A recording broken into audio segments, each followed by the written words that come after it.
একটি ব্যস্ত শহর, হাজার হাজার মানুষ প্রতিদিন দৌড়াচ্ছে জীবনের পেছনে। সেই শহরেরই এক প্রান্তে দাঁড়িয়ে আছে একটি বড় গার্মেন্টস ফ্যাক্টরি। সেই ফ্যাক্টরিতে কাজ করে এক তরুণ, তার নাম রহিম। বয়স মাত্র ২৪ বছর। গ্রাম থেকে এসেছে ঢাকায় সংসারের অভাব ঘোচাতে। রহিমের জীবনটা খুব সহজ ছিল না। সকালে ফজরের নামাজ পড়ে সে হেঁটে হেঁটে কাজে যায়, কারণ বাস ভাড়া বাঁচালে মাস শেষে মায়ের জন্য কিছু টাকা বেশি পাঠানো যায়। কিন্তু সমস্যা ছিল অন্য জায়গায়। ফ্যাক্টরির কাজ খুব চাপের। সময় মতো টার্গেট পূরণ না করলে ওভারটাইম কাটা যায়, আবার কখনো কখনো বেতনও আটকে যায়। অনেকেই গালি দেয়, কেউ কেউ রাগ করে কথা বলে। রহিম সব সহ্য করে, কিন্তু তার একটা অভ্যেস ছিল, সে কখনো নামাজ ছাড়ত না।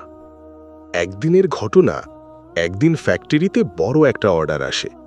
রাত 11টা পর্যন্ত কাজ চলবে। সবাই বিরক্ত। কেউ কেউ বলছে, এভাবে আর কত কাজ করব, জীবনটাই শেষ হয়ে যাচ্ছে। রহিম চুপচাপ কাজ করছে। হঠাৎ মাগরিবের সময় হলো। ম্যানেজার বলল, এই সময় নামাজ, এখন কাজ বেশি, পরে পড়ো। রহিম শান্তভাবে বলল, স্যার, নামাজ আমার রিজিকের মালিকের সাথে সম্পর্ক। আমি 5 মিনিট সময় চাই। ম্যানেজার রেগে গেলেও কিছু বলল না। রহিম পাশের এক কোণে গিয়ে নামাজ পড়ল। অন্যরা হাসাহাসি করল। হঠাৎ বিপদ। রাত বাড়ার সাথে সাথে হঠাৎ করে বিদ্যুৎ চলে গেল। পুরো ফ্যাক্টরি অন্ধকার, মেশিন বন্ধ। সবাই ভয় পেয়ে গেল। কেউ কেউ বলল, আজ কাজ শেষ, সব নষ্ট হয়ে যাবে। কিন্তু কিছুক্ষণের মধ্যে দেখা গেল জেনারেটরও ঠিকমতো কাজ করছে না। ম্যানেজার চিন্তায় পড়ে গেল। ঠিক তখনই রহিম সামনে এসে বলল, স্যার, একটু শান্ত হন, আমরা সবাই মিলে চেষ্টা করি। রহিম আর কিছু সহকর্মী মিলে ধৈর্যের সাথে কাজ সামলাতে লাগলো। ঘণ্টা দেড়েক পরে ধীরে ধীরে সমস্যা ঠিক হলো। পরদিন সকালে একটি আশ্চর্য ঘটনা ঘটল। যে অর্ডার নষ্ট হয়ে যাবে মনে করা হচ্ছিল, সেই অর্ডারের একটাও কাপড় নষ্ট হয়নি, বরং সময় মতো প্রোডাকশন শেষ হয়ে গেল। ম্যানেজার অবাক। সে রহিমকে ডেকে বলল, তুমি কিভাবে এত শান্ত থাকো?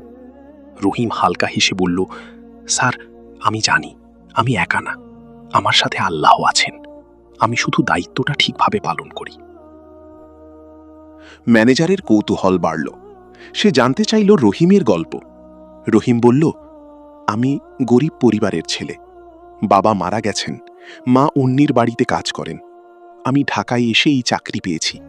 অনেক সময় মনে হতো সব ছেড়ে চলে যাই, কিন্তু যখনই সিজদায় যাই মনে হয় আল্লাহ আমাকে দেখছেন, তখন আর ভয় পাই না। এই কথাগুলো ম্যানেজারের মনে গভীর প্রভাব ফেলল। সে ভাবল, এই ছেলেটার মধ্যে এমন কি শক্তি আছে। সেই দিন থেকেই ফ্যাক্টরিতে কিছু পরিবর্তন হলো। নামাজের জন্য সময় দেওয়া হলো, শ্রমিকদের প্রতি আচরণ নরম করা হলো, ওভারটাইমে জোর করা বন্ধ হলো, আর রহিম হয়ে উঠল সবার প্রিয় একজন মানুষ। কিছুদিন পর রহিম গ্রামের বাড়িতে চলে যায়। কিন্তু যাবার আগে ম্যানেজার তাকে বলে, তুমি আমাকে শুধু কাজ না, জীবনও শিখিয়েছ। রহিম হেসে বলল, রিজিক আল্লাহ দেন, আর মানুষ শুধু মাধ্যম। যে আল্লাহকে ভরসা করে তাকে আল্লাহ কখনো একা করেন না। এই পৃথিবীতে গার্মেন্টস, অফিস, দোকান, সব জায়গাতেই মানুষ কাজ করে, কিন্তু সফলতা শুধু পরিশ্রমে আসে না। সফলতা আসে ঈমান, ধৈর্য এবং আল্লাহর উপর ভরসা থেকে। যে মানুষ আল্লাহকে তার জীবনের সাথে রাখে, তার জীবন যতই কঠিন হোক, সে কখনো হারিয়ে যায় না। আপনার কাজের জায়গায় সততা রাখুন, নামাজ কখনো ছাড়বেন না, আল্লাহর উপর ভরসা রাখুন।